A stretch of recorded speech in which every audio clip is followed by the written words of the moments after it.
जाहिर तौर पर ये जो तस्वीरें हैं दरअसल ये बीजेपी के बहुत काम आने वाली है रोहित, क्योंकि ये कहा जाएगा कि एक तरफ तो हमने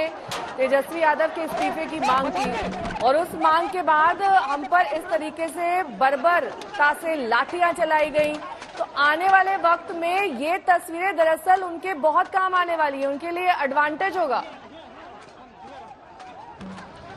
जी बिल्कुल, देखिए केवल क्योंकि भ्रष्टाचार का ही मामला नहीं है कि तेजस्वी यादव के ऊपर भ्रष्टाचार का मामला था, लेकिन लगातार आंसू गैस के गोले चल रहे हैं, तो केवल भ्रष्टाचार का ही मामला नहीं है। शिक्षकों की नियुक्ति में भी जो नियमों में बदलाव किया गया है और अब सरकार ने कहा है कि बिहार के बाहर रहने वाले लोग भी जो है वो शिक्षक बन सकते हैं बिहार में, तो इस जो डोमिसाइल पॉलिसी को जो है वो हटाया गया है, उसको लेकर भी लाखों की संख्या में जो शिक्षक अभ्यर्थी हैं वो काफी नाराज हैं। पिछले कई दिनों से वो आंदोलन कर रहे हैं और उन्होंने भी कहा है कि वो बीजेपी के इस विधानसभा मार्च में साथ देंगे। उसका देखिए लगातार टीयर गैस जो है उसका इस्तेमाल किया जा रहा है, एक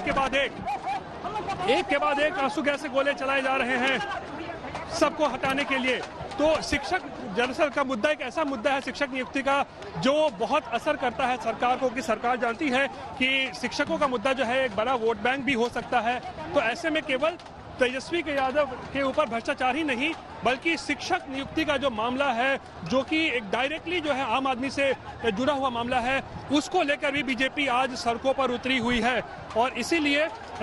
ऐसा बिल्कुल है कि बीजेपी कोशिश करेगी कि इस मुद्दे को भुनाया जा सके, खासकर तेजस्वी यादव के मुद्दे पर, क्योंकि देखिए बीजेपी यही दरअसल कह रही है कि 2017 में केवल आरोप लगे थे भ्रष्टाचार के, तो नीतीश कुमार तेजस्वी यादव को अलग हो गए थे, उन्होंने सरकार से अलग हो गए थे, लेकिन अब चार्जशीटेड हो चुके हैं उसी लैंड फॉर जॉब घोटाले में। तो अब जब चार्जशीटेड हो गए हैं तो आखिर अब नीतीश कुमार की क्या मजबूरी है कि चार्जशीटेड डिप्टी सीएम को वो हटाने की जो यहाँ कोई भी कोशिश यहाँ नहीं की जा रही है या उनको हटाया नहीं जा रहा है, जबकि आरोप लगने पर ही उन्होंने 2017 में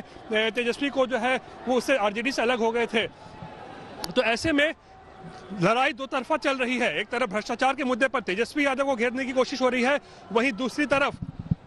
दूसरी तरफ शिक्षकों का मुद्दा जो एक आम आदमी से जुड़ा मुद्दा है उसको भी यहाँ पर उठाया जा रहा है, क्योंकि शिक्षकों का मुद्दा ऐसा है जिससे लाखों परिवार जो हैं वो जुड़े हुए हैं, लाखों की संख्या में अभ्यर्थी हैं जो डायरेक्टली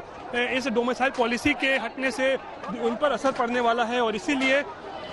बीजेपी दोनों मुद्दों को उठा रही है और पटना की सड़कों पर इस वक्त एक पूरी तरीके से जंग की स्थिति बनी हुई है और लगातार